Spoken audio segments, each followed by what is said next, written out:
maybe own the fact that you're not good at money management, or you're not particularly motivated to go out and start jogging 3 miles today. You're not particularly aware of, how to help yourself stop looking at certain things on the internet. Own that, accept that. Look at messages that are in your brain about masculinity. What does it mean to be strong? One of our principles here at Faithful and True is strength is in the ability to admit weakness, meaning that if I own my own powerlessness, that's probably the right place to start.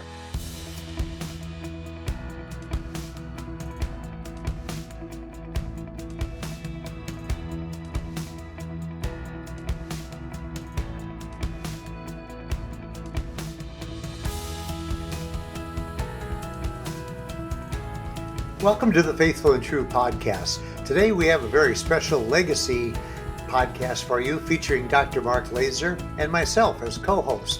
This is back when we called our show the Men of Valor program. When we first started out, Mark and I didn't know what a podcast even was. We just knew that Mark had a burning desire to have what he called an online radio show. Thus, the birth of the Men of Valor program started. The shows today that we'd like to feature are about the 7 principles of accountability. If you're out there right now and you're struggling in your healing journey and you're looking ways to make meaningful transformations, meaningful changes in your life, we believe that this podcast is going to be helpful to you. Here now is Dr. Mark Laaser. Randy, it's good to be with you. And one of the things we want to do as we get into the new year is to really get into the material right away. Well, it's a great goal for us, Mark, and we've gotten some wonderful feedback from our listeners out there, and this is helping us evolve the Men of Valor program as we move forward, because we want the show to be as impactful and helpful as we can possibly make it. This is the time of the year that most of us, because of tradition, I think about the proverbial New Year's resolution. And what that makes me think of in terms of what we do here in our work is we help people change. And today, as we move into the future of our podcasts and our broadcast, I'd like to really challenge the listeners this morning about what they would like to change. I think all of us at various times in our lives have something that we're doing that we want to stop, or we have something that we're not doing that we would like to start. And when I think of this topic this morning, Randy, I think of Paul, who was writing to the Romans back in the first century. And he said in the 7th chapter, the 15th verse, and I'm paraphrasing a little bit, but he said that there are things that I want to do that I do not do. There are evil, awful things that I'm doing that I don't want to do. He's basically talking to us about the sense of out of controlness that some of us feel at some point, that we'd like to make a change in our life. So my question to all the listeners this morning is, what are you desperate to change? Whether you're listening to this show in January, like we're recording it, or in July, there's got to be some things in your life that you'd like to change. It's a relevant subject, Mark, that is not dictated by the time of the year. You're 100% right about that. We all want to be the best that we can be. As men, I think that we desire to be the type of man that God intended us. That's right. And one of the words that I'd like to underline for the listeners this morning is the word desperate. What are you desperate to change? Meaning that there might be things in your life that you've said to yourself, if I don't change this, there are going to be negative consequences. Actually, in fact, that's part of the definition of addiction, really. And this show is dedicated to, men who are struggling with sexual infidelities and addiction. And, as we grow the show, we're also speaking to a lot of people. But the key word here this morning is the word desperate. What do you feel like if you don't change it soon, there's going to be some awful things that happen? Certainly, if you're involved in sexual acting out, sin, infidelity, whatever it might be. If you don't change that soon, there could be negative consequences to your marriages, to your relationships, to your work, to lots of elements of your life. If you're overeating, there could be obvious health damages. If you're not exercising, that's maybe a positive change that some of our listeners have tried to make a commitment to. There could be health consequences to that. Maybe you've said to yourself, our relationship, my marriage, my relationship with my children is in a terrible place. If I don't make some changes in terms of intimacy or honesty or vulnerability, then there's going to be some negative consequences to my relationship. This morning we want to speak to all of you who are sensing that feeling of desperation. There's something that you need to change. And here at the beginning of the year, it's the perfect time in which most of us, I think, try to refocus, reground ourselves. As the new year has begun, we tend to take a closer look at ourselves and we look at our relationships. We want our marriages to be the best they can be.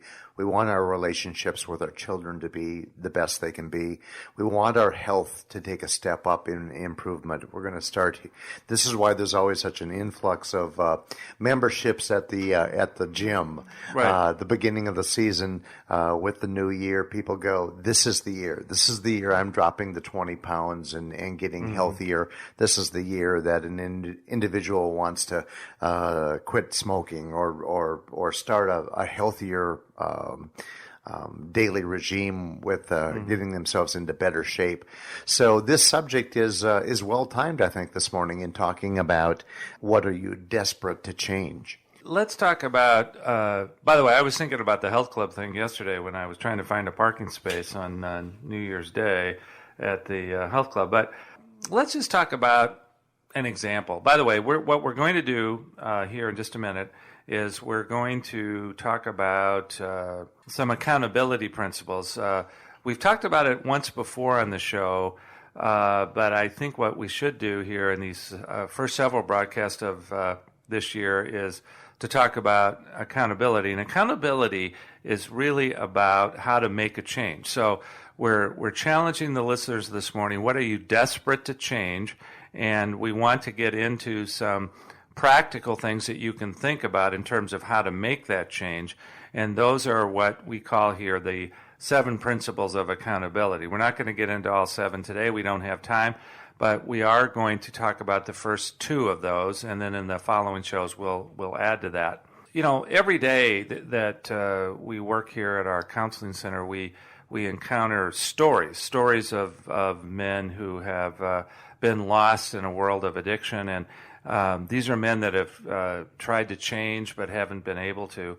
I think of kind of the classic story that comes to us so often, and that would be the man who, when he was in his youth, was perhaps exposed to pornography at an early level. I know that in my own story it was such that I saw my first pornographic magazine when I was 11. What has continued to amaze me is the stories that come into us here where the age of first seeing pornography has shrunk, meaning that some of the men that come here have seen pornographic images as early as 5, 6, 7, 8, 9. They've been exposed to various kind of sexual images early on in their life. Back at that time, I don't think any of us would say that it's outside the norm for a child at some point to be exposed to all the kind of pornographic images that are out there in our culture. What I think is particularly depressing for the men that I work with is that at some point in their life, maybe it was even in adolescence or high school, they said to themselves for some of the first time, I wish that I could stop doing this. I wish I could stop looking at this stuff. I wish I could refrain from masturbation. That usually goes, with seeing pornography and develops, sometime early on in the early life of the men that I work with. So I think the first awareness of when you thought that you needed to make this change about something is something for the listeners to think about. Throughout the broadcast, we're going to be asking you various questions. If you're listening to this as a group of men that is gathered together for accountability, I think, pause. And one of the things that I'd like you to think about is, when was the first time you thought to yourself, I need to change this particular behavior that we're talking about? The men that I work with, they were in their adolescence and high school years when they first had the thought, I need to stop looking at pornography as much as I am. I need to stop masturbating as much as I do. Don't get me wrong, masturbation is a fairly normal developmental activity that happens for just about everybody. But there does come a time when you think, I'm doing it too much. I'm looking at these things too much. When was the first time you had an awareness that you wanted to change? Now, the average guy that comes here takes this behavior into their adult life. The average man that I work with, Randy, says to himself that by becoming a Christian or becoming more faithful in my Christian practice, I should be able to stop this. They've been very disappointed by the fact that despite things that pastors and others are telling them to do, and they do them, it's still not enough to get them to stop this particular behavior.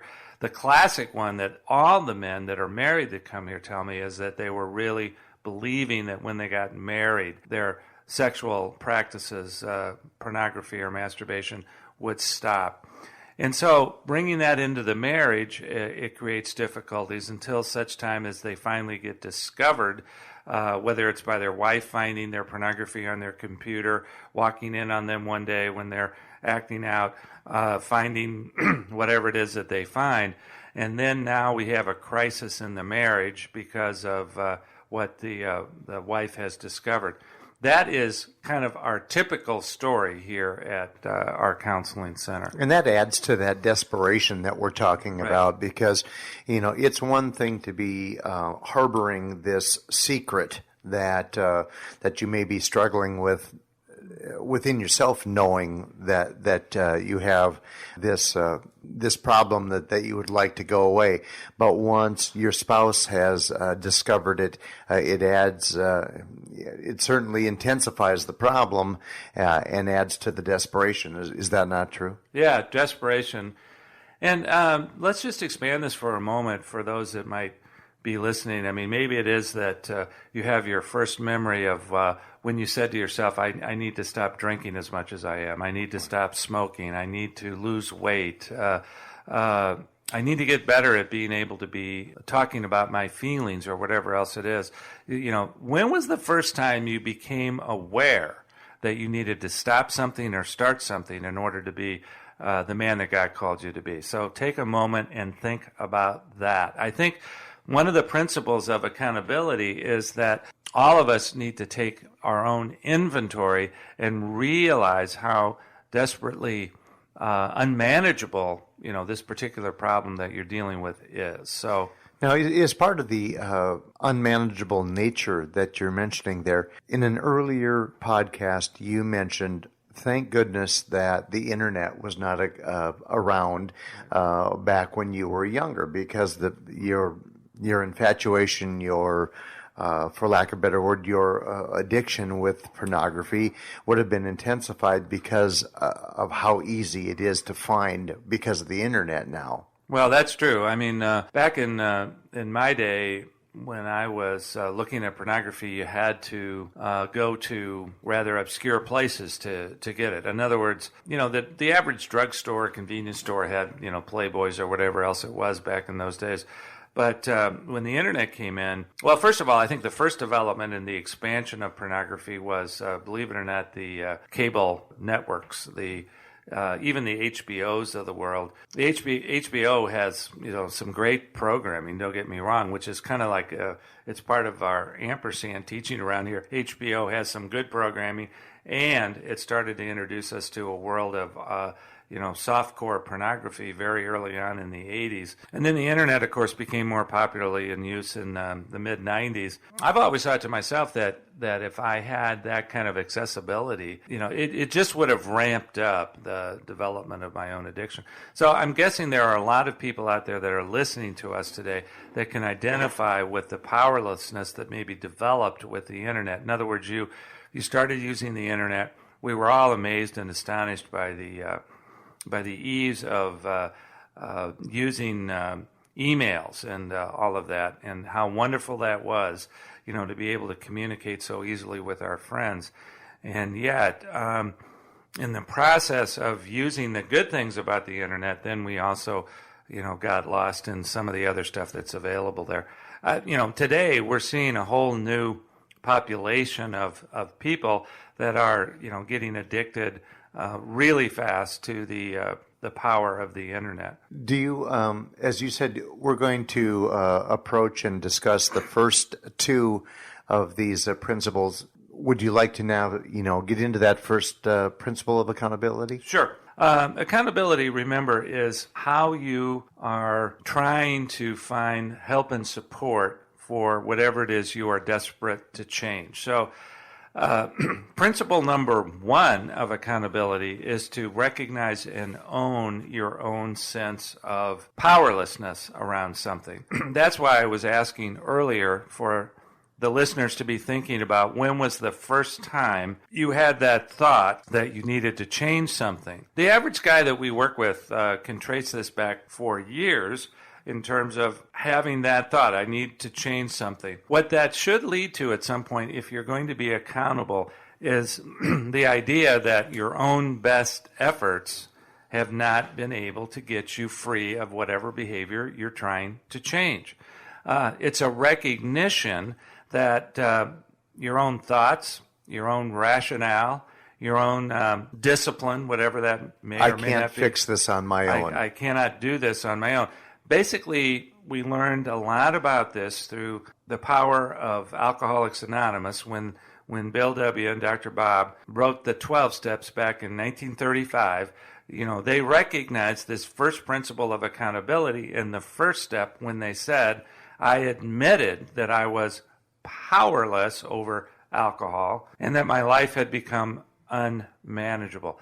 No change, no accountability is going to be possible without recognizing your own level of powerlessness. Now, this is a hard one for the average guy to take in because we're all raised with a sense of independence, be strong, do this, do that. We all go to leadership conferences now. I mean, they've been popular for the last 10, 15, 20 years. We all go back to football, basketball, athletics, whatever it was, and where we were challenged to, motivate ourselves. We have a core belief inside us someplace that strong people ought to be able to do certain things. Basically, what the first principle of accountability is recognizing is that your own leadership skills, your own strength, your own power, so to speak, has not been enough. It's like Alcoholics Anonymous says, it's my own best thinking that got me here. So step number one of accountability is recognizing, owning, accepting your own sense of powerlessness over whatever it is that you're trying to change. And that rectifying that situation is never going to happen until you make that first step of accountability. That's right. So one of the questions that I want to ask the listeners to think about this morning is, how are you at asking for help? Now, I could think of a lot of different situations. There are times around my house, for example, as I get older, for my own best example, that there are things around the house that I can't do anymore. One of which is that Debbie says, if you get on a ladder and go up on the roof and fall off and kill yourself, I'll kill you. Right. So it's like, how am I at asking for help? Well, in other words, if I've got a problem up on the roof, I may need to ask one of my neighbors or, Ben, our engineer here, whether he can come up and go on the roof. Ben is an excellent roof man. He's very good up on the roof. Now, the point I'm trying to make, though, is it's a kind of a pride issue to say to myself at age 62 with diabetic neuropathy in my feet. I cannot go up on the roof. I am powerless up on the roof. I have to be able to ask for help. For a lot of men, and women too for that matter, that's a hard thing to do. So my question to the listeners this morning in terms of our first principle of accountability very simply is, how are you at asking for help? What is there in your life right now that you could use some help with that you're having a hard time asking for help about? Well, and I think that by nature, men are perhaps, I don't know whether, here's an out-of-date term, but macho. Men are afraid to sometimes ask for help, thinking that it's less than, that's not the perception that they have of themselves as a man. I'm capable of doing anything. I don't need help.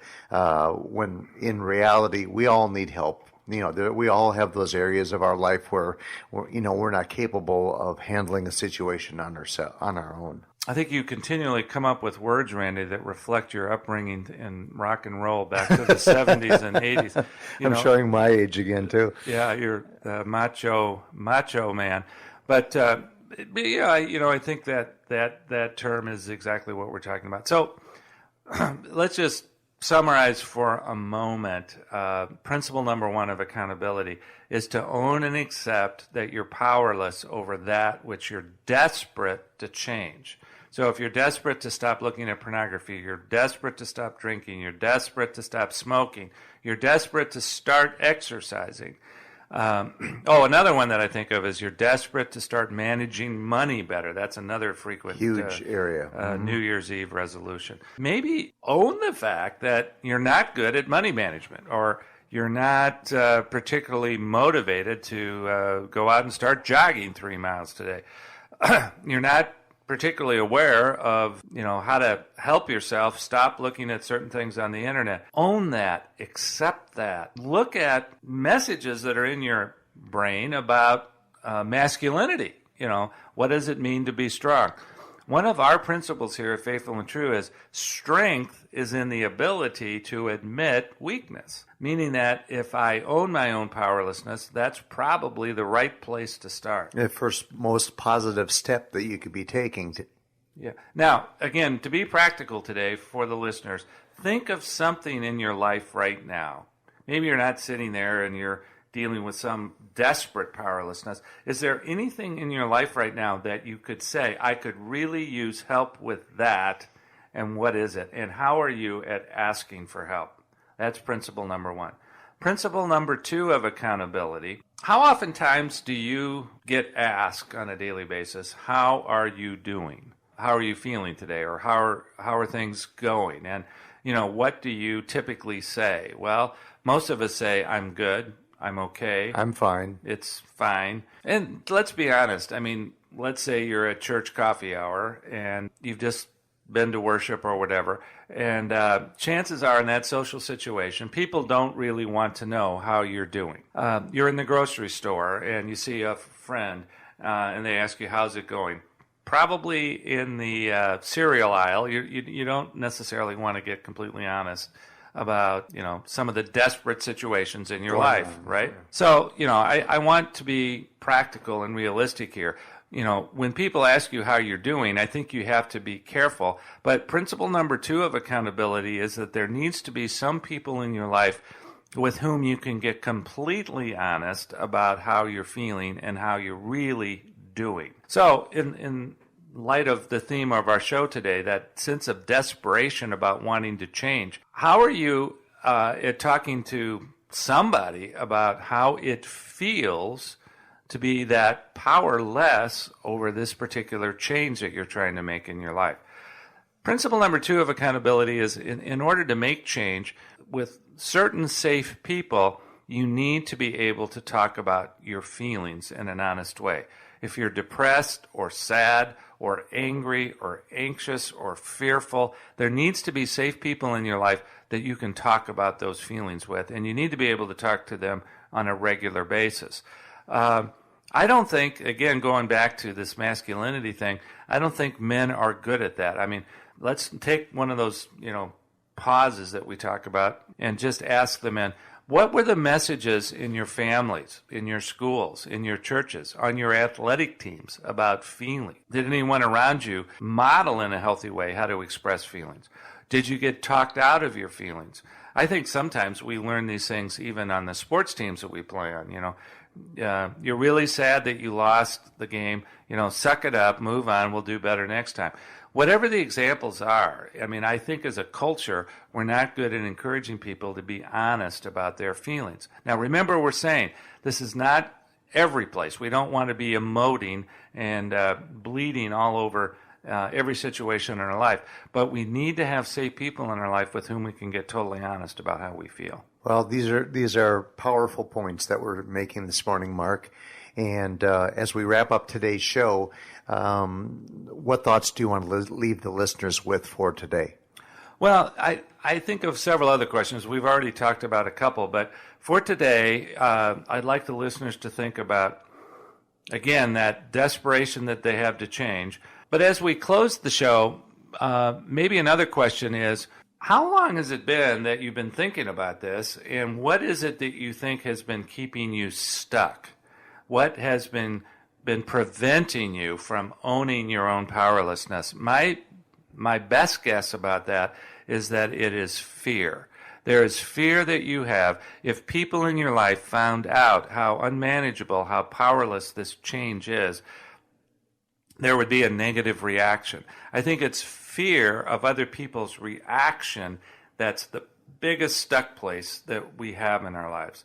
So I would challenge all of our listeners, again, going back to what we were talking about in today's show, are there some safe people in your life that you can talk about that fear that you have? A safe person is usually a person that can hear even your most negative thoughts and still like you and still come back and still want to be your friend. So are there people in your life that you can talk about what has been keeping you stuck? So for today's show, Randy, I want to encourage the listeners. Change is possible. Change can happen. I've never known anyone who's made a change, certainly of an addictive behavior, without the help of lots of other people.